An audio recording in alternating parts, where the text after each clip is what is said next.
preocupação? Não, isso pode ocorrer na eleição proporcional também. Se um candidato do interior tiver pouco voto, ele vai ser o 7º, 8º, 10º numa legenda e não vai ser eleito também. Agora, no voto majoritário, no voto do distritão, é eleito quem tem voto. E se você realmente até olhar a composição, por exemplo, da Câmara, da Assembleia Estadual do Rio, você vê que tem mais representantes do interior e da Baixada que da capital. Que a capital dilui e no interior vota maciçamente. De modo que essa situação de que o voto majoritário traria dificuldades ao interior não é válida. Senador, o fato de que a Comissão de Constituição e Justiça já aprovou essa proposta para mudar a Constituição é uma sinalização de que a reforma política dessa vez vem para ser discutida e votada no primeiro ano de um novo governo, como se costuma dizer no jargão político, o único momento possível em se fazer as reformas eleitorais e as outras tantas constitucionais necessárias? Ângela, você tem uma série de projetos sobre reforma política, uma série de estudos sobre reforma política, uma série de trabalhos sobre reforma política. Mas a reforma política só pode ser e só consegue ser aprovada dentro de um clima de entendimento entre os partidos. Você tem que apresentar as propostas aos partidos, a proposta aos deputados e senadores, mostrar cada um defender a sua proposta e aquela que tiver e que reunir um consenso é que pode ser aprovada.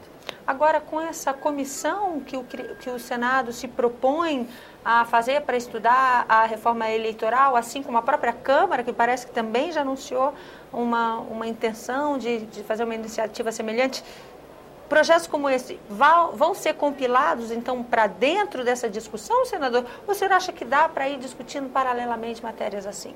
Bom, Julia, eu acho o seguinte, para fazer uma reforma política, eu tenho uma proposta, outros senadores têm outras propostas.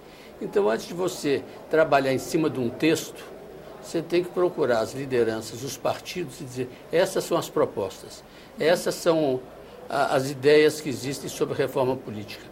Qual daquelas tem o apoio de você? Qual daquelas é viável? Porque se você ficar começando a trabalhar em cima de texto, você não sai do lugar.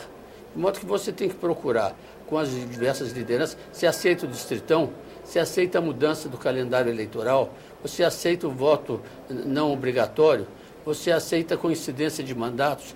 Então, todas essas propostas têm que ser, antes de você redigir um texto ou apresentar, você tem que ser colocado com as lideranças, porque você só consegue aprovar uma reforma política, o tópico de uma reforma política, dentro do entendimento e dentro do consenso.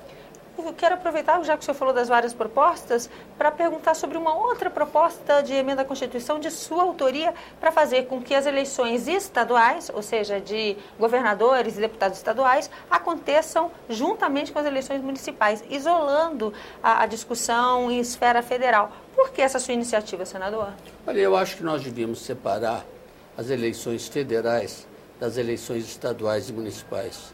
Quando você tem eleito federal, os temas de uma eleição federal realmente são temas muito próprios a uma nação, ao país do seu todo.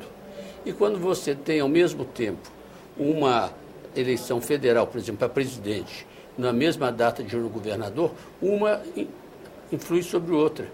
Às vezes, um pleito federal, em um determinado estado, ele passa a ser conduzido em decorrência das divergências que existem numa eleição estadual. E vice-versa.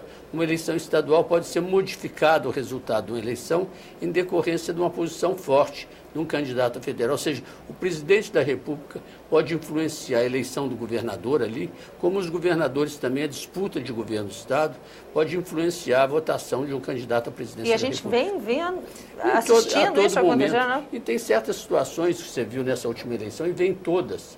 É que você vê que num pluripartidarismo, um partido apoia um candidato a presidente da República e, por sua vez, apoia o candidato de outro partido ao governador. Então, sai uma salada que o próprio eleitor não entende. De modo que a minha proposta é que você separe as eleições. Num determinado momento, você tem eleição para presidente da República, para senador e para deputado federal, é o que eu chamo de eleição federal. E na outra você tem para governador, deputado estadual, prefeito e vereador. E para fazer isso, a gente vai ter algum mandato de algum governo estadual alongado por 6 anos? Eu não digo prorrogado. Eu digo o seguinte, que quando, por exemplo, o próximo governador, ele seria eleito por um mandato de 6 anos. E aí já se saberia... Ou então encolhido por um mandato de 2. Quer dizer, tinha que ser 2 ou 6 para realmente poder haver essa coincidência de mandatos entre governadores e prefeitos. São assuntos que vão tomar conta da pauta aqui do Senado por muito tempo. A reforma política já foi anunciada como uma prioridade, não é, senador? Eu aproveito para agradecer a sua presença aqui no nosso programa. Nós conversamos neste programa Argumento com o senador Francisco Dornelles, que falou sobre reforma política e sobre as propostas que ele já apresentou ao Senado e estão em discussão na casa. A você que nos acompanha, mais uma vez, muito obrigada pela atenção. Eu sou Ângela Brandão e este é o programa Argumento para a TV Senado, para a Rádio Senado e para as emissoras conveniadas. Lembrando que para falar com a gente, o endereço pela internet é www.senado.gov.br/TV. E ali mesmo você pode assistir de novo este e outros programas. Tchau, até a próxima.